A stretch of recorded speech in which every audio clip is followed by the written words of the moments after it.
Habang unti-unting lumilinaw ang plano ng South Korea na i-decommission ang buong fleet ng mahigit 100 Chamsuri-class patrol boats, lalo pang umiigting ang mga usap-usapan na maaaring maging isa ang Pilipinas sa mga unang bansa na lalahok upang makakuha ng ilan sa mga ito.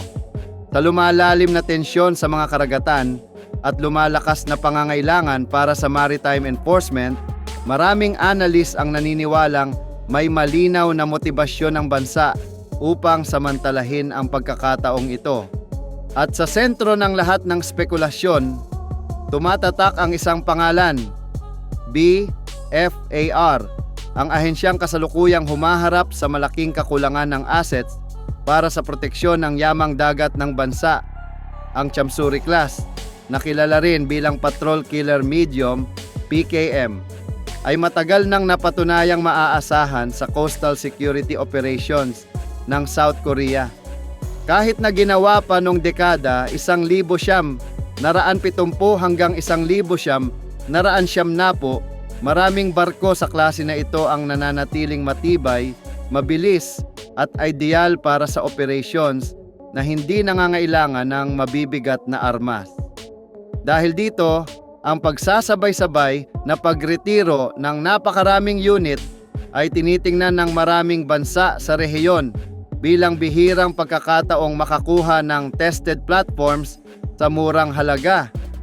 Sa Pilipinas, muling nabuhay ang interes sa Chamsuri class matapos mapasa ilalim sa public bidding ang full refurbishment ng BRP Salvador Abcedi PC-114, isang dating unit ng Philippine Navy na ngayon ay hawak ng BFAR. Ang desisyong ito ng BFAR ay umalingaw-ngaw bilang indikasyon na handa ang ahensya na muling mag-operate ng ganitong uri ng barko. Para sa ilan, malinaw itong senyales na hindi lamang ito simpleng rehabilitation project, kundi posibleng bahagi ng mas malaking plano.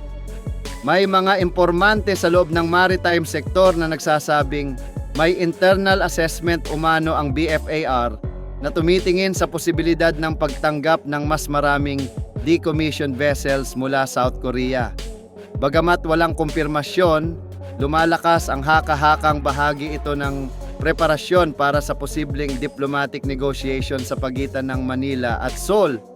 Ang posibilidad ng donasyon, lease o discounted transfer ay hindi raw malayong mangyari, lalo na't matagal ng kaalyado ng Pilipinas ang South Korea sa larangan ng depensa at seguridad. Kung matutuloy, malaking benepisyo ang maaaring makuha ng bansa. Ang kasalukuyang kakayahan ng BFAR ay hindi sapat upang mapanatili ang presensya sa lawak ng teritoryong kailangang bantayan, lalo na sa West Philippine Sea kung saan patuloy ang illegal fishing at pagpasok ng mga dayuhang bangka. Ang Chamsuri class ay may tamang timpla ng bilis, endurance, at laki upang magpatrolya ng tuloy-tuloy sa malalayong karagatan, habang mas mababa ang gastusin sa operasyon kumpara sa mas modernong barko ng Philippine Navy o Coast Guard. Dagdag pa rito, dahil dati nang ginamit ng Pilipinas ang modelong ito, magiging mabilis ang integrasyon. Marami pa ring dating crew, mekaniko at opisyal na may sapat na kaalaman sa naturang platform at may matatag na base ng teknikal na dokumentasyon na maaaring buhayin ng BFAR. Pinapatibay ng kasaysayan ng defense cooperation ng Pilipinas at South Korea ang tsansang maganap ang ganitong transfer. Matatandaang nagbigay na ang Seoul ng mga dating Pohang-class corvettes at iba pang military equipment.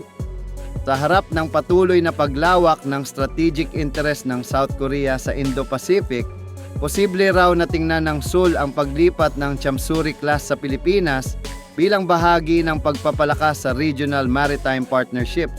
Gayunpaman, nananatiling sensitibo ang usaping ito. Ayon sa mga taga-Masid, kailangan umanong kumilos ng mabilis ang Pilipinas kung nais nitong makakuha ng bahagi ng fleet, dahil may mga indikasyon na ilang bansa sa Southeast Asia at South Asia ay nagpapakita na rin ng interes. Ang pagkakaroon ng first mover advantage ay maaaring magbigay sa Pilipinas ng mas magandang kondisyon kung sakaling formal ng buksan ng South Korea ang proseso ng pag-donate o pagbenta ng mga barko. Sa ngayon, nananatiling rumor ang lahat, ngunit malinaw na hindi ito pangkaraniwang usap-usapan. Para sa BFR, maaaring ito ang pinakamalaking pagkakataon sa loob ng mahigit 10 taon upang makapag-upgrade ng malaki ang kanilang operational capacity. At para sa Pilipinas, ang pagdagdag ng mas maraming patrol vessels kahit na mula sa retired fleet ay maaaring magbigay ng agarang pag-angat sa maritime presence ng bansa sa panahong lalong nagiging komplikado ang sitwasyon sa mga karagatan